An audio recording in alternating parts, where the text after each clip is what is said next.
கண்ணியத்திற்குரிய சகோதர பெரியோர்களே, ஷாபான் மாதம் அதனுடைய முதல் நாளில் நாம் இருக்கிறோம்.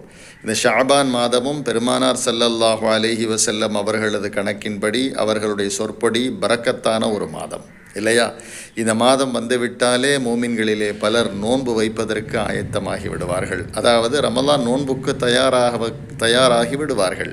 தவிர இந்த ஷாபான் மாதம் முழுவதும் நோன்பு நோக்கக்கூடிய நல்லடியார்களும் இருக்கிறார்கள்.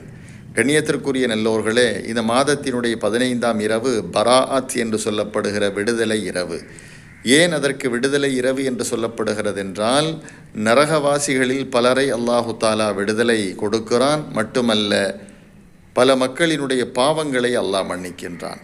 எனவே அந்த இரவை நாம் முன்னோக்கி இருப்பதும், அந்த இரவிலே விழித்து வணங்குவதும், வணக்க வழிபாடுகளில் ஈடுபடுவதும் ஸல்லல்லாஹு அலைஹி வஸல்லம் அவர்கள் காட்டித்தந்த அற்புதமான வழிமுறையாகும். எனவே வருகிற பராத் இரவை நாம் தொலைத்து விடக்கூடாது. அதே போல் இந்த ஷாபான் மாதம் அதிகமான நல்ல அமல்கள் செய்ய வேண்டும்.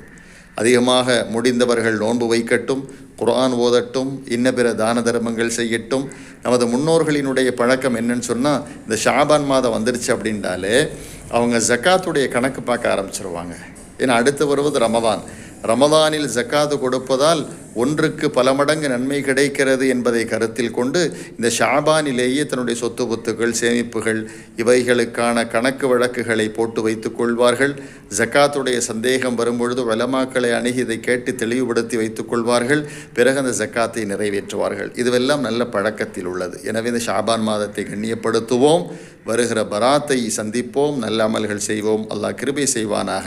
ஆமீன் யா ரப்பல் ஆலமீன்.